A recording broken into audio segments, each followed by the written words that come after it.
मुबारक, कल मुबारक, होली का हर पल मुबारक, रंग बिरंगी होली में हमारा भी एक रंग मुबारक। नमस्कार, मैं निहारिका सिंह नागर, आप देख रहे हैं स्वदेश 24x7 न्यूज़ चैनल। वैसे हिंदू पौराणिक मान्यताओं के अनुसार कई ऐसे त्योहार हैं जो काफी प्रसिद्ध हैं। उन्हीं में से एक त्योहार होली का भी है। होली हिंदुओं का प्रमुख त्योहार है जो बड़ी हर्षोल्लास के साथ विश्व भर में मनाया जाता है।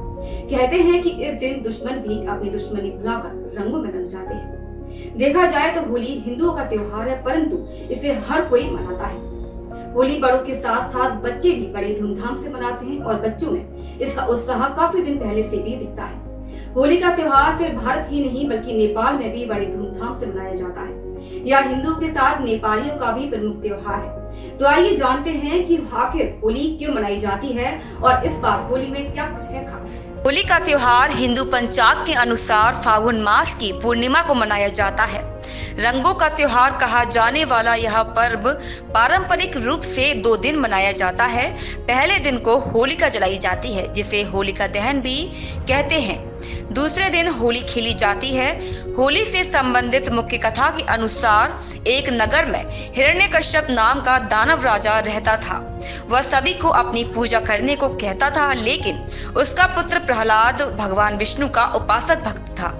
हिरण्यकश्यप ने भक्त प्रहलाद को बुलाकर राम का नाम न जपने को कहा तो प्रहलाद ने स्पष्ट रूप से कहा कि पिताजी, परमात्मा ही समर्थ हैं। प्रत्येक कष्ट से परमात्मा ही बचा सकता है, मानव समर्थ नहीं है। यदि कोई भक्त साधना करके कुछ शक्ति परमात्मा से प्राप्त कर लेता है तो वह सामान्य व्यक्तियों में उत्तम हो जाता है, परंतु परमात्मा से उत्तम नहीं हो सकता। यह बात सुनकर अहंकारी हिरण्यकश्यप क्रोध से लाल पीला हो गया और नौकरों सिपाहियों से कहकर उसे दंड देने की घोषणा की। के बाद भी उसने ईश्वर की भक्ति का मार्ग नहीं छोड़ा। माना जाता है कि हिरण्यकश्यप की बहन होलिका को वरदान प्राप्त था कि वह आग में भस्म नहीं हो सकती, जिसके बाद हिरण्यकश्यप ने आदेश दिया कि होलिका प्रहलाद को गोद में लेकर आग में बैठे। आग में बैठने पर होलिका तो जल गई, लेकिन प्रहलाद बच गया।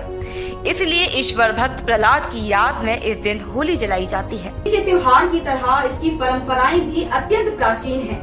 प्राचीन काल में होली का त्योहार विवाहित महिलाओं द्वारा परिवार की सुख समृद्धि के लिए मनाया जाता था। साथ ही इस दिन पूर्णचंद्र की पूजा करने की भी परंपरा थी।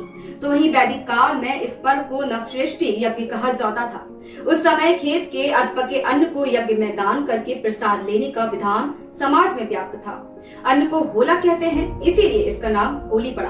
भारतीय ज्योतिष के अनुसार चैत्र शुद्धि प्रतिपदा के दिन से नव वर्ष का आरंभ भी माना जाता है। इस उत्सव के बाद चैत्र महीने का आरंभ होता है, अतः यह पर्व नव संवत का आरंभ का प्रतीक है। होली के दिन घरों में खीर पूरी आदि बनते हैं। इस अवसर पर अनेक मिठाइयां बनाई जाती हैं, जिनमें से गुजियों का स्थान अत्यंत महत्वपूर्ण होता है।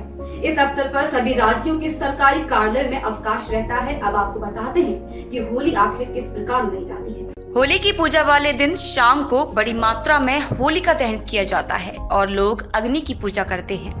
इसके साथ ही होली की परिक्रमा भी की जाती है। ऐसा माना जाता है कि होली की परिक्रमा अत्यंत शुभ होती है। होली से काफी दिन पहले से ही इसकी तैयारियां भी आरंभ हो जाती हैं। अग्नि के लिए एकत्र सामग्री में लकड़ियां और उपले प्रमुख रूप से होते हैं। लकड़ियों व उपलों से बनी इस होली का सुबह से ही विधिवत पूजन आरंभ हो जाता है। दिन ढलने पर मुहूर्त के अनुसार होली का दहन किया जाता है। इसी में से आग ले जाकर घरों के आंगन में रखी निजी पारिवारिक होली में आग लगाई जाती है। सुबह होते ही लोग रंगों से खेलने अपने मित्रों और रिश्तेदारों से मिलने निकल पड़ते हैं। गुलाल और रंगों से ही सबका स्वागत किया जाता है। इसी दिन जगह जगह टोलियां रंग बिरंगे कपड़े पहने नाचती गाती दिखाई पड़ती हैं और बच्चे पिचकारियों से रंग छोड़कर अपना मनोरंजन करते हैं। वहीं प्रतिभोज और गाने बजानों के साथ कार्यक्रम का आयोजन भी किया जाता है। एक त्योहार ही नहीं बल्कि रंगों के बीच एकता और अखंडता का प्रतीक है, जिसे भारत में बड़े ही गर्व और सम्मान के साथ मनाया जाता है। लेकिन अब इस त्योहार को पूरे विश्व में भारतीय संस्कृति के अनुसार मनाया जा रहा है। स्वदेश 24x7 न्यूज़ चैनल की ओर से आप सभी को होली की हार्दिक शुभकामनाएं। स्वस्थ रहें और कोरोना नियमों का पालन अवश्य करें।